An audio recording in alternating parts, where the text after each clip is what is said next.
আলাইকুম। আমার চ্যানেলের আজকের ভিডিও দেখার জন্য আপনাদের সবাইকে স্বাগত জানাচ্ছি। আজ আমি আপনাদের সাথে আপনাদের ভীষণ প্রিয় একটা ভর্তা রেসিপি শেয়ার করছি। আজ আমি বানাচ্ছি কাঁচা পেঁপের ভর্তা রেসিপি। আর ভর্তা মানেই তো গরম ভাতের সাথে সেটা অসাধারণ খেতে লাগে। আর এই ভর্তা বানানোটাও কিন্তু খুব সহজ। আমাদের ঘরে সবসময় থাকে এমন কিছু উপকরণ দিয়ে আজকে এই ভর্তার রেসিপিটা তৈরি করব। তাহলে চলুন আজকের রেসিপিটা দেখে নিই। ভিডিওর শুরুতে সকলের কাছে আবার অনুরোধ রাখছি, অবশ্যই ভিডিওটা লাইক দিয়ে দেখা শুরু করবেন এবং আমার চ্যানেলে আপনি যদি আজকে প্রথম হয়ে থাকেন তাহলে অবশ্যই চ্যানেলটিকে সাবস্ক্রাইব করে পাশে থাকা বেল আইকনটা প্রেস করে দিবেন।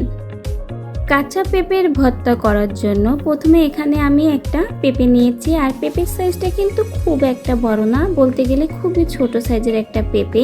আর এই পেঁপেটা দিয়েই আজকে আমি আপনাদের সাথে এই ভীষণ মজার ভর্তা রেসিপিটা শেয়ার করব। তো পেঁপেটা আমি এখন কেটে নিব। এজন্য প্রথমে ছুরি দিয়ে পেঁপেটা কেটে এর ভেতরে যে বিচিটা থাকে ওটা আমি ফেলে দিব। তো পেঁপেটা কেটে নিয়েছি আর এখন এর ভেতরের বিচিটাও আমি চামচ দিয়ে ফেলে দিয়েছি। আর পেঁপের ওপরের দিকের যে সবুজ খোসাটা থাকে সেটা এখন আমি ছুলে ফেলে দিব।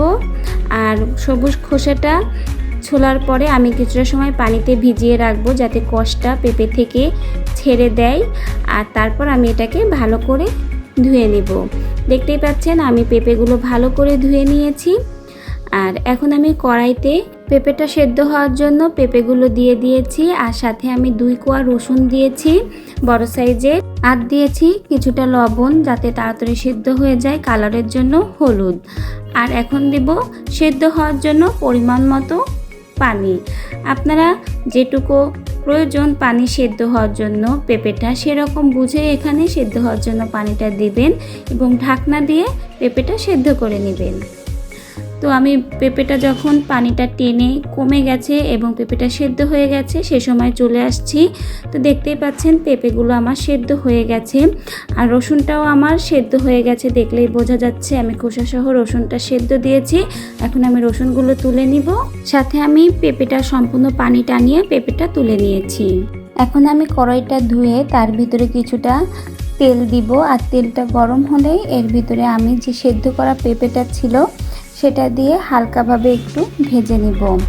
এতে করে পেঁপের গায়ে যে সেদ্ধ করার সময় পানিটা ছিল সেটা টেনে যাবে আর দেখবেন পেঁপেটা ভর্তা করলেও খেতে বেশ দারুণ লাগবে।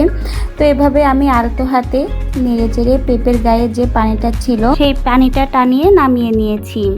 আর এখন আমি ভর্তা করার জন্য সব কিছু রেডি করে নিয়েছি। এগুলো হলো সেই পেঁপে যেগুলো তেলে ভেজে নিয়েছিলাম, এটা রসুন আর পেঁয়াজ কুচি নিয়েছি, কাঁচা ঝাল আর কিছুটা লবণ নিয়েছি। যদি কম হয় তো আপনার এখানে লবণটা যেহেতু সেদ্ধের সময় দিবেন আর ভর্তার সময়ও একটু অ্যাডজাস্ট করে দিবেন যদি কম বেশ হয়।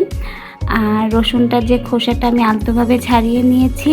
আর পেঁয়াজ, কাঁচা ঝাল আর লবণ দিয়ে এখন আমি সরিষার তেল দিব। আর ভর্তায় সরিষার তেল দিবেন না, এটা তো হয়ই না। তো এখন সরিষার তেল দিয়ে সব কিছু আমি ভালো করে হাতে মেখে নিব। হাতে সব কিছু মাখা হয়ে গেলে এখন আমি সেদ্ধ করে ভাজা পেঁপেগুলো আস্তে আস্তে মেশ করে নিব। আর এই তেলে মাখা পেঁয়াজ কাঁচা ঝালের সাথে ভালো করে মেখে নিব। আপনারা চাইলে কিন্তু এখানে শুকনা ঝালটা ভেজে বা পুড়িয়ে ভর্তাটা করতে পারেন, সেটাও কিন্তু বেশ মজার হয়। কিন্তু আমি এখানে কাঁচা ঝালটা দিয়েই করব। আমার পেঁপে ভর্তাটা কাঁচা ঝাল দিয়েই বেশি মজার মনে হয়, তো আমি কাঁচা ঝাল দিয়ে করেছি। আপনারা চাইলে অন্য শুকনো ঝাল দিয়েও করতে পারেন। তো দেখতেই পাচ্ছেন তৈরি হয়ে গেছে আমার পেঁপে ভর্তা। আর উপর থেকে আমি সেই সেদ্ধ রসুনটা দিয়ে দিয়েছি। তো কেমন লাগলো বলুন তো আপনাদের কাছে আমার আজকের এই পেঁপে ভর্তার রেসিপি। গরম ভাতের সাথে তো ভর্তার কোনো তুলনাই হয় না। তো অবশ্যই ভালো লাগলে ভিডিওটা লাইক করবেন এবং আবারও বলে রাখি যদি আপনি আমার চ্যানেলে নতুন হয়ে থাকেন সাবস্ক্রাইব করবেন। আর পুরাতন বন্ধুদেরকে অসংখ্য অসংখ্য ধন্যবাদ সাবস্ক্রাইব করে পাশে থাকার জন্য, আমাকে সাপোর্ট করার জন্য। আল্লাহ হাফেজ, আসসালামু আলাইকুম।